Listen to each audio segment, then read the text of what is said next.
Blasio. Thank you, Kira. Good afternoon to the press. As you may have seen moments ago, we sent out a news release announcing a brand new deal between our organizations at Strikeforce and Showtime, which kicks off an exciting new partnership. We will all begin January 7th, 2012, so just a few weeks away, when Strikeforce presents a middleweight championship fight between defending champ Luke Rockhold against Keith Jardine, live on Showtime at 10 p.m. from the Hard Rock Hotel and Casino in Las Vegas. That special event, which kicks off this new deal as part of Showtime's free preview weekend, aforementioned free preview weekend, makes the Showtime signal available in some 60 million homes nationwide. So couldn't be a better time to announce this deal and to be here with you all today. We thank you for jumping on this call on short notice. Joining us on the call, our brand new Executive Vice President and General Manager for Showtime Sports, Stephen Espinoza, UFC President Dana White, and Strikeforce CEO Scott Coker, who is standing by in San Diego, where he's about to kick off at 1 p.m. Pacific the final press conference for Gilbert Melendez's lightweight championship title defense this Saturday on Showtime at a special time of 10:30, all from the Valley View Casino there in San Diego. So without further ado, I'd like to introduce Stephen, ask for a couple open comments on this exciting announcement before we go to questions. Greetings to all. Welcome. This is my first official press obligation, press responsibility here. And I couldn't be more excited that this is really the first official press event. Showtime and Strikeforce have a long history, mutually beneficial and supportive relationship, and we're very happy that that continues. And actually, we're continuing to build upon that foundation in this new structure. Terrific. Thanks, Stephen. Operator, do we have questions in queue? Our first question comes from the line of Sergio Nan with USA Today. Hi, thanks for taking the time today. Just a few questions. I'm not sure who would answer these, but the first thing I'm wondering is, so is the Challengers circuit now gone? It doesn't seem like it's mentioned in the press release. It's Stephen. I'll take that one. What we've decided to do is actually to, in a sense, consolidate the programming. We're going to have the preliminaries airing on Extreme, immediately preceding the televised main event and primary undercard fights on the primary network. And whether or not they'll be called Challengers or not is still something to be discussed. We thought it made more sense for the consistency of the production, for the cohesiveness of the event, that we do it all and make it one huge night of programming and serve the MMA fans throughout the evening. And will you be continuing with the current broadcast team? We have a very deep team in this. Gus Johnson, Mauro Ranello, Pat Miletich, Frank Shamrock, Steven Quadros. We're in the process of determining the pairings, which will continue essentially the way we've done in the past. It'll be based on schedules and each show, so nothing really is changing in that area. And this is a question that perhaps Dana might be best positioned to answer. Many Strikeforce fighters have expressed a desire to compete with their UFC counterparts. Will that happen under this deal or not? Well, I didn't say yet, but I think you guys get it. And all the times that I've wanted to talk about this Strikeforce Showtime deal over the last several weeks, I'm fired up about this deal. And let me put it this way: I've got the guys in Strikeforce fired up about it too. So I'm very involved in this, and the guys who are fighting in Strikeforce are going to be very happy to be there. So is that a yes or a maybe, or? That's a hell yes. Okay. And finally, perhaps Scott could answer this.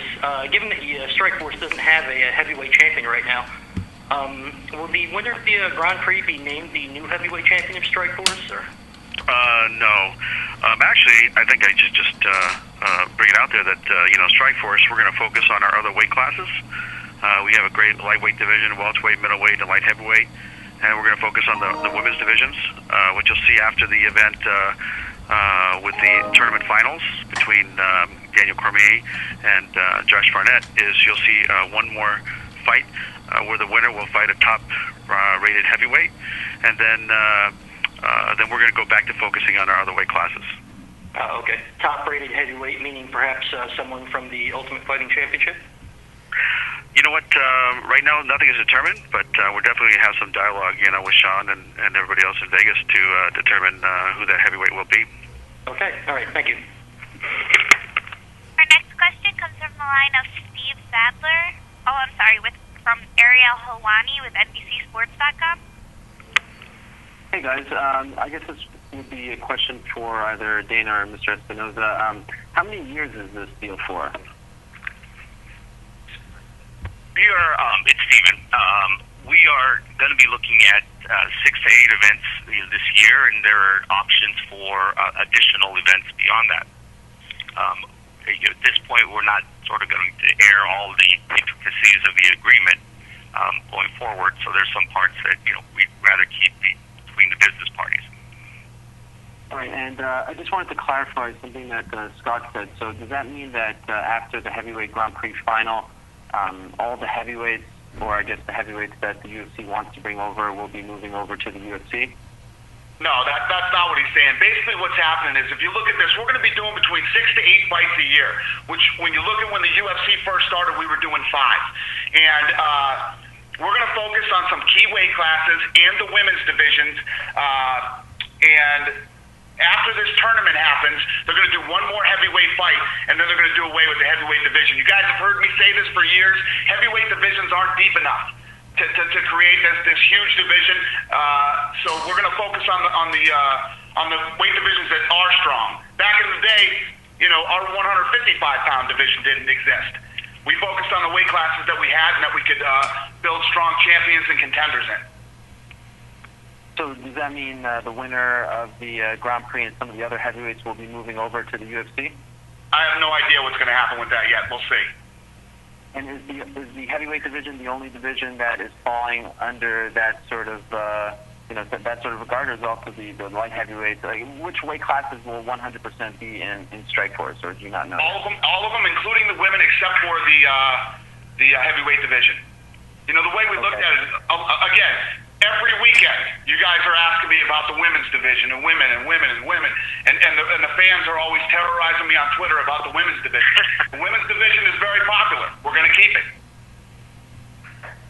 And for you, Dana, how did this deal come about? Because it seemed like for a while things weren't looking good, and then it sort of ramped up almost out of nowhere, and now it seems like everyone's very excited. So what needed to be done in order for you to feel comfortable with the deal and extending it? Well, I wouldn't say that it hasn't been looking good since the day that I told you guys that I flew out to New York and met with everybody. Since I made that meeting out in New York, everything's been good. It's just taken a long time to get this thing together and announce the deal. Okay, and one last question about weight classes for anyone out there. Will there continue to be 2 women's division weight classes, or will there just be one and try to mix everyone together? Yeah, this is Scott, Ariel. We're going to continue to run the 2 divisions, and we're going to go out there and scour the planet, get the best females in the world, and bring it to Strikeforce on Showtime. Thanks, guys. Congratulations. So basically what that means is we're keeping one division and Cyborg. Our next question Go ahead. Our next question comes from the line of Dave Meltzer with Yahoo Sports. Yeah, I sort of was going to ask about the same thing. I mean, there's been talk of like Cyborg moving to 135, and Ronda Rousey, who's been fighting at 145, has talked about moving to 135. So it sounds like you're trying to, congregate, the name fighters in one division. I mean, and is that kind of the idea, or is Cyborg going to stay in her division? Both divisions both will stay, Dave. But again, you guys hear me talk about this all the time, the depth in some of these divisions, and I would say Cyborg's division has that problem. But she's a huge star. She's a champion. We're going to keep that division. People are excited to see her fight, so we're going to keep it. And like with, this sort of was addressed, but I'm just in a specific with Gilbert Melendez fighting on Saturday night. What's the possibilities if he were to win this fight and a couple more of going and fighting, whether it's a Ben Henderson or a Clay Guida or the champion, in 2012? I mean, is it something that you're considering, something that's going to happen if he's successful, or something that's not? I can tell you this: Gilbert Melendez is pumped to stay in Strikeforce. He's one of the big stars in Strikeforce. If he wins his next fight and the next fight after that, he will continue to defend his belt in Strikeforce, and he's absolutely fucking excited about it. Just so you know. Okay. Thanks. Okay, cool. Thank you. Thanks, Dave. Our next question comes from the line of Steven Morocco with MMAJunkie.com. Most of my questions have been asked, but I just had a quick one. One of the main things that was talked about in Strikeforce before the purchase was the possibility of going to pay-per-view, and I know with the new deal things are probably still pretty fresh, but is that even a thought at this point, or am I getting too ahead of myself here? Is it basically about the TV deal and you guys are going to stay on TV and pay-per-view is kind of not really happening at this point? Well, I would never say never to pay-per-view, but we did this deal with Showtime to put the fights on Showtime. Who knows? There could be an opportunity where us and Showtime think that we could do a pay-per-view and a fight should be pay-per-view. Maybe we would. I don't know. I'm not saying we would or we wouldn't, but this is a fight deal for these fights to air on Showtime. And how do these events sort of coexist with the current boxing schedule, and what's sort of the plan of sort of integrating them together in 2012? Well, I'm not sure in terms of integrating. Do you mean sort of on the same night, or just sort of integrating programming as a whole? Yeah, I mean, on the same night, piggybacking them with each other, basically. It's something that selectively we would certainly consider. When it made sense. But as it stands right now, we're contemplating doing at least 4 hours of programming in the same night on just an MMA. So as much as we all love our boxing and MMA programming, there comes a point where it might be a little bit of overload. But having said all of that, love to be creative. We love to be aggressive. Dana's obviously got a track record of doing things which are against the grain and blowing things out. And we'd love to be along for the ride if we can come up with something creative like that. Okay, thanks, guys. Now, one of the things I love that these guys are doing is, this free preview. It's going to be open to 60 million homes. So it's a chance for people to tune in, check out the new Strikeforce, check out Showtime, and it's going to be free. So it's Saturday, January 7th. I know you guys have the release, but just reminding you of that one. And now we're going to show all the prelims on Showtime Extreme. So now all the fights will be aired from Strikeforce on Showtime Extreme, and then switch over to Showtime. Our next question comes from the line of Damon Martin with MMAweekly.com. First question, I guess, as we go out to Scott and Dana, is the title situation in Strikeforce. Right now, we don't have a welterweight champion or light heavyweight champion. How soon can we see those titles go to new people, or how will that be determined? You can take that, Scott. Yeah, basically, when you think about the fights that we're having, even this Saturday and the fights we're having in January, it's eventually going to lead to the title fights in the weight classes that you're just speaking about. So, we're going to put some fights together and start working toward the title in each one of those divisions. And you mentioned before with the division, so the four weight classes on the men's side and then the 2 on the women's side, there's not going to be any additional right now? Is it just focusing on those 6 right now then, basically? Yeah, that's correct. Okay. And then as far as the scheduling goes with 8 shows, how is that going to be determined as far as the year goes? Is it going to be, every couple months, or are you going to be piling them on more in one part of the year or the other? How are you going to do the scheduling with the 8 shows? Is it going to be just kind of like the old days where it was every couple months, or is it still to be determined when those shows will be? Yeah, it still has to be determined. I mean, we had to sit down with Showtime and get our schedules all linked up because they're very busy as well with their, boxing and NASCAR and football and all their other sports. So we're going to sit down with them in the near future and put a plan together as far as the dates. Yeah, and then from the Showtime perspective, we've got a long history with Strikeforce. Scott has always been great in terms of coming up with mutually beneficial dates. So it'll be, when the timing works for the events themselves. Sort of organically, we always seem to work it out. And then one last question, I guess, for Dana and Scott is, the running of Strikeforce on a day-to-day basis. How's it going to work? I know, Dana, you mentioned over the weekend that you're going to be more involved with Strikeforce now. How is that going to work with the day-to-day operations? Who's going to be kind of in charge, or who's going to be running the show? Well, Scott and the crew at Strikeforce run the day-to-day, and obviously I'm involved. I'm involved in both this side and, creatively on the Showtime side, too.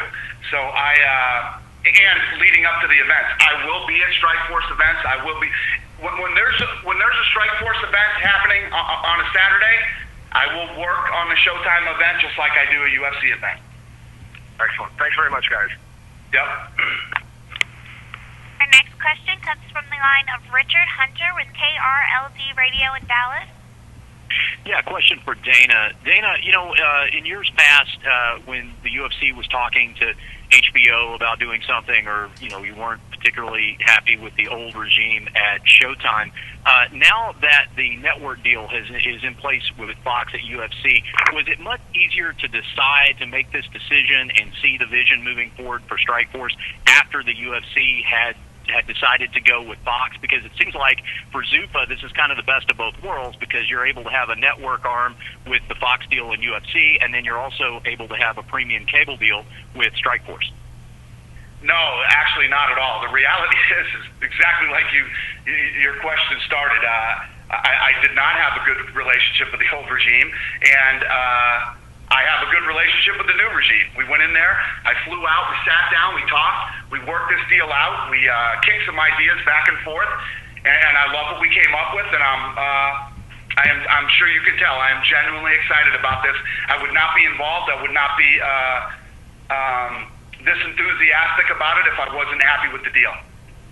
One more question, Dana. Would it be fair to assume, we're obviously talking about a superstar like Gilbert Melendez, whether he would move up or stay with Strikeforce? That seems to be decided. But is it safe to assume that on the flip side of that, if there's a UFC fighter that is in years past might be facing a cut, that this might be an alternative to an outright cut, that we could see him fight in Strikeforce? I mean, people always ask those kind of questions. If you cut this guy, would he go there or would he go there?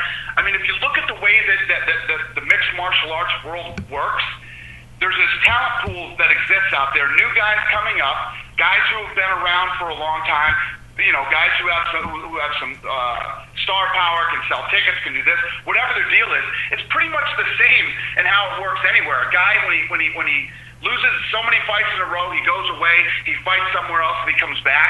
I mean, it's not that guys that get cut would go over there, or guys that leave there would come over here. We're always looking for the same thing, no matter what organization we're running. We're looking for the best fighters in the world. Whoever they are at that time, those are the guys we're going after, and those are the guys we're going to sign. And there could always be a situation where a guy left the UFC, but he's won his last 3 or 4 fights, and he makes it, he gets into Strikeforce, or another guy gets into the UFC. We're running both companies, and both companies are looking for the same thing, the best fighters in the world. So case-by-case basis, no strict policy one way or another? Nah, I mean, we're going to run the business just like we do over here. It's exactly the same. It works the same here as it does over there. Thanks. Thank you. Our next question comes from the line of Mike Chiappetto with MMAfighting.com. Dana, would this deal have gotten done if the old regime was still in charge? I mean, do you think Strikeforce would be dead without that? I don't know. Obviously it didn't go well when it was. It probably wouldn't have, but there's no. Listen, let's just cut the bullshit. Me and Ken Hirschman aren't fans of each other. He's not a fan of mine. I'm not a fan of his. He's not there anymore. I flew out there. I like these guys. We did a deal. Period. End of story. Okay, and with this new schedule now, it's going to be only 6 to 8 events a year. How is that going to affect the Strikeforce roster? I don't know how many fighters you have right now on the roster, but how will that affect it? I don't know if either Dana or Scott wants to answer that one. Well, I don't know what you mean by affect the roster. Well, I guess if you're going to be running less Strikeforce events, I mean, are you going to have less fighters on the roster? Well, if you look at, like I said earlier, if you look at how when we first bought the UFC, we were doing 5 shows a year for the first couple of years. And as that started growing, that's why you had to cut out one of these weight divisions. And if you look at Cyborg's division, it's not a very deep division with a lot of talent. You know, there's going to be some fights that we can make for Cyborg. There's going to be some fights you can make in the other women's divisions, and you can stack the other divisions deep with talent, because that's what you have to do. In order to run a show and establish champions with great contenders, you have to have deep. You got to go deep in every one of those weight divisions. So the answer is yes. That we will be able to. Not only will we be able to keep our roster, we'll be able to sign more guys. Okay. And for Stephen Espinoza, please. In 2011, Showtime and M1 had a deal where you guys broadcast 4 M1 events. I know that came to an end with the last one. Does this deal now with Strikeforce preclude M1 from being on Showtime? Is there any chance that deal could be extended or not? It is a possibility. That's certainly not our focus at this point. Our focus here was getting the deal done with Strikeforce. That has been our primary relationship, our most important relationship, up to this point. And as for an M1 deal or other deals, we'll sort of play it out and see how that continues. Okay, and one last question, maybe for Scott. The Grand Prix final, is there a date that you're looking at for that now? Maybe March? Is there anything you can tell us about that? Yeah, it's not confirmed yet, but we're looking still to promote that fight at the end of first quarter. Okay, thanks, guys. Our next question comes from the line of Ken Pishna with MMAweekly.com. Hi, guys. This question's for Dana. I'm going to kind of come off sounding like the wet blanket here, probably. But, Dana, you've been very excited about this deal and talking about it at recent UFC events. But so far, we haven't really heard a lot of anything that sounds really new about this deal, other than it is a new deal with Showtime, obviously. But what are the specific elements about this deal that have you so excited about the future of Strikeforce and Showtime? Well, obviously, because I'm involved now, I'm behind it 100%, and I love stuff like that. I love getting involved with networks and getting in with Showtime, taking this thing and building it. I like taking, we're going to bring in, create all this talent, bring these guys in. There's only so many people that can fight in the UFC. There's only so many people that we can have and hold and everything else. It's getting bigger because we're doing more fights all over the world. But when we have, this Strikeforce deal and all these things, I take these guys in, we're going to build these stars, we're going to put on great, exciting fights, and I love to pull big numbers. I love to get in and do the things that we're working on with Showtime right now. Opening this thing up to 60 million people and letting them check it out. Getting in there and making some tweaks to the production and making this show the best it can possibly be on Showtime. And then, first of all, I went to that Showtime fight down in the Strikeforce fight down in San Diego the last time. It was awesome. It was a great event, and I want to get on Showtime. I want to blow this thing up, and I want to build their numbers and build this thing into a machine. That's what I get excited about, and that's what I love to do. So is it basically kind of the challenge that you've taken the UFC to such a level, you and the Fertittas, and you still have a lot of room to take the UFC even higher, but is it kind of that whole entrepreneurial side of it? You guys know, you guys have been dealing with me for 10 years. This is what I love to do. This is what I love to do. This is the shit that gets me out of bed in the morning, and coming in, the Showtime guys and Scott Coker, the thing that everybody laughs at, but it's true. Business as usual for these guys. These guys are coming in and they're doing what they do. They've had this relationship for a long time. I'm getting involved in this thing, and I'm excited about it. I'm going to get behind it 100%. And like I said, we're going to get in. We're going to do some fun stuff, make some tweaks, and see how big we can make this thing. What kind of crossover can we expect out of UFC and Strikeforce fighters?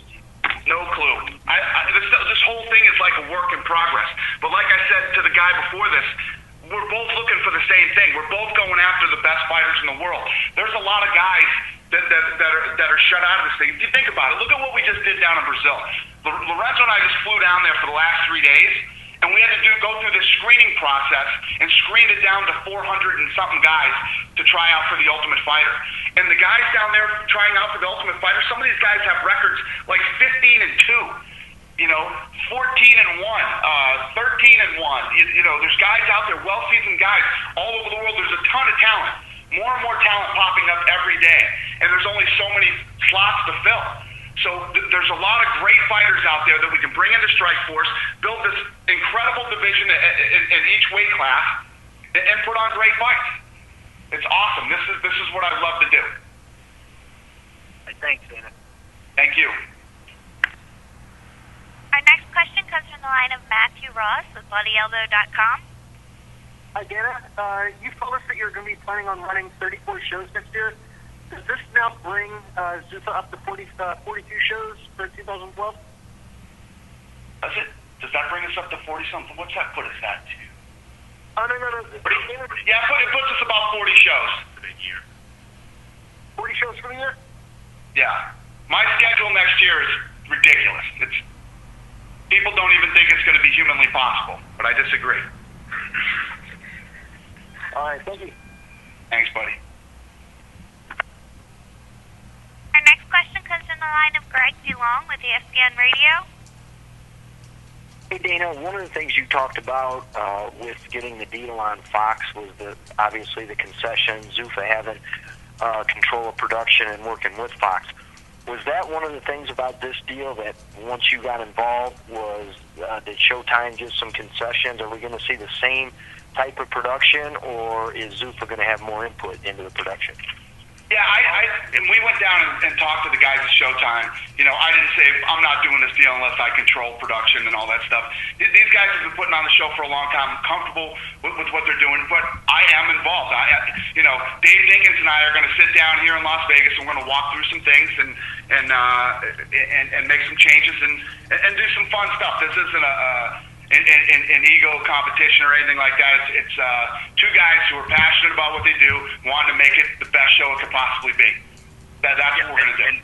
Yeah, this is even from the Showtime perspective. It's not really about who controls what and who can tell anybody else what to do. We view this as a partnership.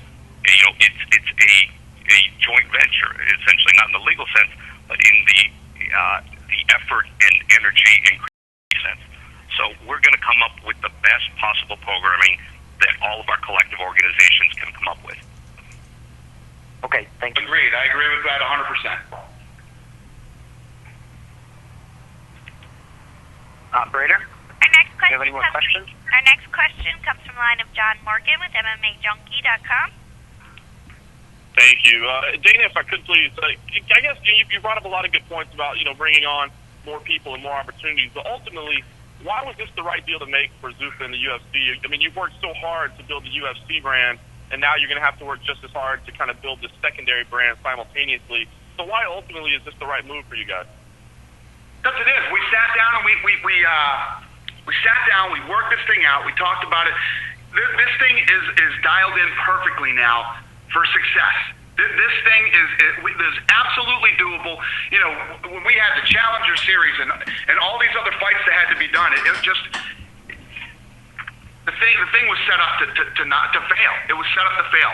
We got together. We figured this thing out. We dialed it in and narrowed it down to key certain weight classes, the things that people still want. Let me tell you what, Strikeforce goes away, the women are fighting. It's not going to happen. We're not doing the women's division in the UFC right now. This thing, Strikeforce offers a ton of opportunity to build all kinds of new talented stars, champions and contenders, and keep the women's division alive. It offers something that the UFC doesn't have and wouldn't have if Strikeforce went away. And not to nitpick, but let's be real clear. Strikeforce is not a secondary brand. Luke Rockhold is not a secondary fighter. Cris Cyborg is not a secondary fighter. Gina is not a secondary. Even Gilbert's not a secondary fighter. I mean, this is a top-tier organization. It was a top-tier organization and a brand, when Scott was operating it independently from Zuffa. And it'll continue to be, now that they're in partnership with Zuffa. And that actually was going to be my next question, so maybe if I can get you to follow up on that a little bit more. So what efforts do you make to make that clear to people? I know there was a lot of concern when Zuffa bought Strikeforce that Strikeforce would be looked at as a B-level brand. I mean, how do you get over that hump and educate the public that it's not a secondary brand? Well, it's going going to become clear. Once we start to build contenders and champions and all these things, people already want Gilbert Melendez to fight for the title in the UFC.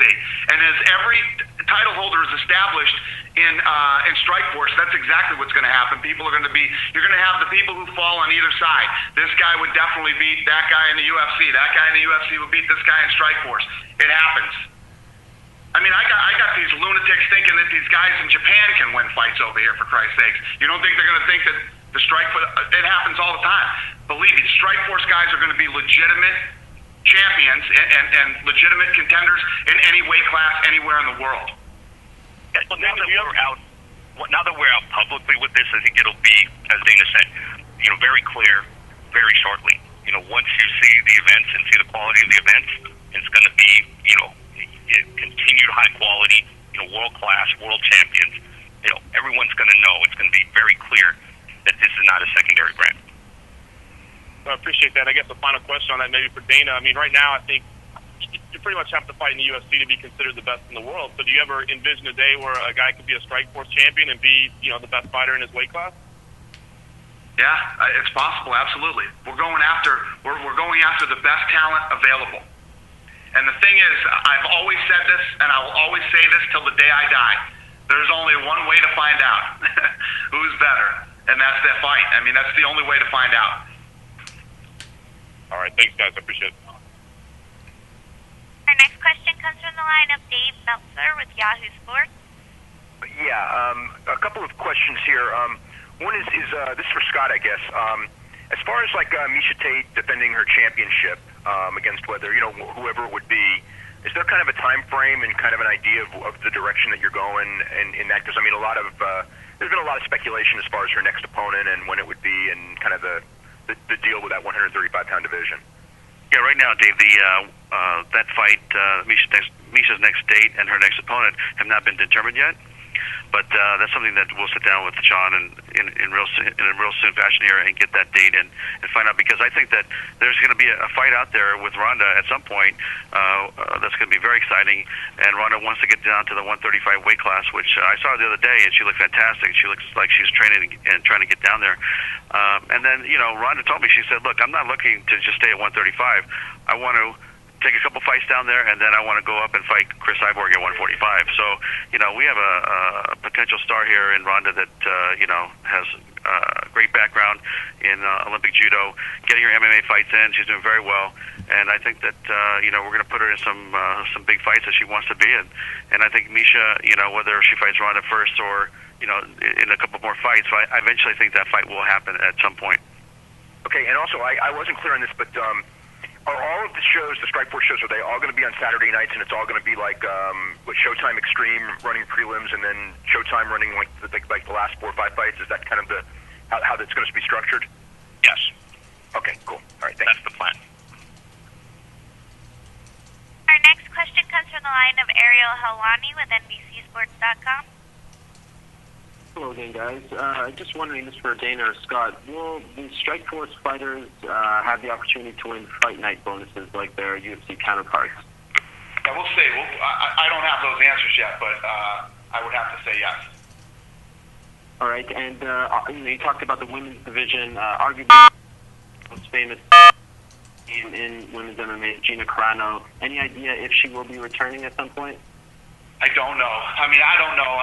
I don't know what she's up to or what she's doing. Scott, do you know? Yeah, you know what? Actually, I think Stephen would be the best to speak to that, because as those of you who read my bio, back in my former life when I was an attorney, I was Gina's attorney. Gina, at heart, is a fighter.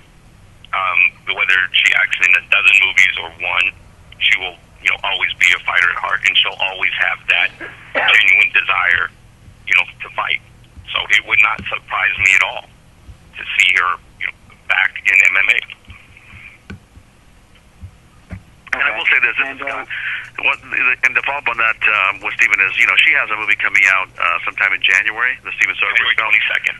Okay, so there you go. A phenomenal movie, by the way. Not to plug it, but reviews have been amazing. She's incredible talent, in and out of the ring. Yeah, it's got a ton of big stars in it, so that's going to come out, and then after that movie comes out, we'll sit down, we'll talk to her, and Steven's going to persuade her to get back in the cage real soon. Yeah, part of my Showtime deal, right? Yes, exactly. And just one last question. This would be for Dana. Yesterday there was a report that Fabricio Werdum was coming back to the UFC to fight Roy Nelson on Super Bowl weekend. Is that correct? I don't know. Who told you that, Ariel? I believe it was reported first by MMAweekly.com. Oh, so we didn't put a statement out saying that? No, that's why I was trying to get the confirmation. Oh, okay. Well, if we did, we would have put a statement out, and I would have already talked to you. All right, I'll take that as a no. Any other questions on things that I didn't announce? No? Great. Okay. Thank you. Our next question comes from the line of Darnell Mason with MMA Hawaii. Thank you very much. All of my questions have been answered. Hey, good luck with the builder, guys. Thank you. Thanks. Thank you. Our next question comes from the line of Tom Segal with FifthRound.com. Hi, guys. I guess this question is either for Dana or for Scott. Just to clarify if I heard correctly, the Grand Prix heavyweight champion or winner will be crowned, and then they'll take on another top-tier 265-pounder after that, and then you'll do away with the division completely? Is that correct? Correct. Okay. If that's the case, I was just wondering, after crowning or after winning the tournament, what's the point in even having them fight another fighter after that? Well, that was what Showtime wanted. Showtime wanted to have their Grand Prix finish, then have the Grand Prix winner fight one more time on Showtime. I mean, I think they're looking at it that they made this investment in this heavyweight tournament, and they wanted to have another heavyweight fight before the division went away. I mean, it makes sense. Yeah, I'll let them answer that question on their own. Sorry, Dana. From the Showtime perspective, it just felt incomplete if we didn't sort of carry this to a conclusion. Obviously, we've started this heavyweight tournament. We want to carry it through and sort of put a conclusion and an exclamation point on it. Okay, thanks. Our next question comes from the line of James Bryden with Sportsnet. Hi there. I don't know if you can answer this question right now, but just for our Canadian viewers, where will these shows be on in Canada, do you know? Yeah, this is Scott. It's going to be on Super Channel up in Canada. I think we're currently broadcasting there now, and that relationship looks like it's going to continue.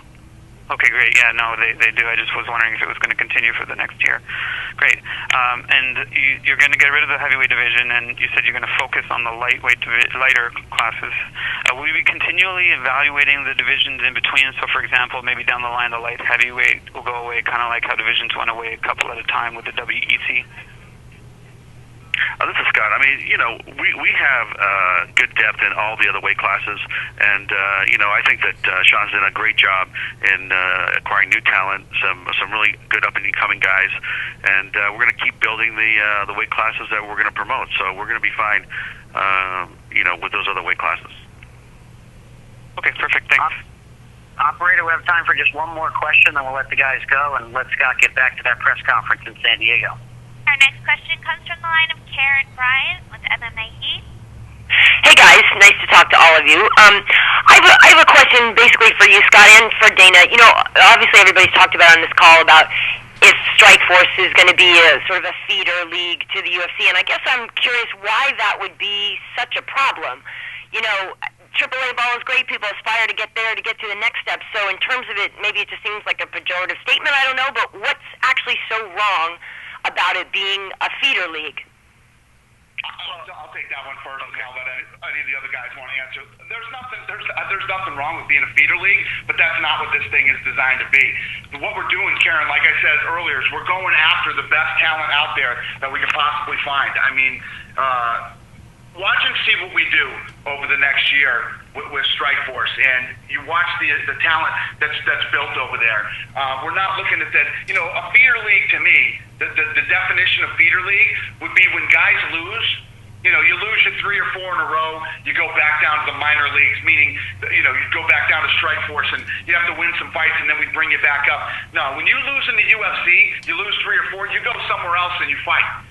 Now, Strikeforce is going to be looking for the best guys available in the world in every one of these weight divisions and building guys up into contenders and winning titles exactly like we do in the UFC. So it's not going to be a feeder league. You know, you're going to have the knuckleheads that are going to want to say, oh, this is the feeder league, I don't care. It's not a feeder league. It's not going to be built like a feeder league, and it's not, trust me when I tell you, it's going to be the furthest thing from a feeder league. Right. Anybody else want to chime in? Go ahead. Yeah, this is Scott. I mean, if you look at the history of our relationship that we've had with Showtime, it actually started in 2007. And if you look at the fighters that have come across the network and in our events, I mean, you know, it's far from a feeder league. I mean, we've had some of the world's best fighters. We've had some great fights. We've hit record-breaking ratings, and we've had the opportunity to build new stars. So, you know what? I don't think that's a fair statement. Okay, and then to that end of building the stars, I know, you know, with the Fox deal for the UFC, there's so many new programs and so many new opportunities to highlight the talent and show them off in this light and that light. So are there designs on building, I don't know if you would do an Ultimate Fighter type thing for Strikeforce, or what kind of ancillary program are you going to put together to try to make those guys' names more household? This is Scott. I mean, you know, that's all in dialogue. I mean, like you know, Dana said earlier, this thing came across, you know, in the last 3-4 weeks. It got really heated and it got done.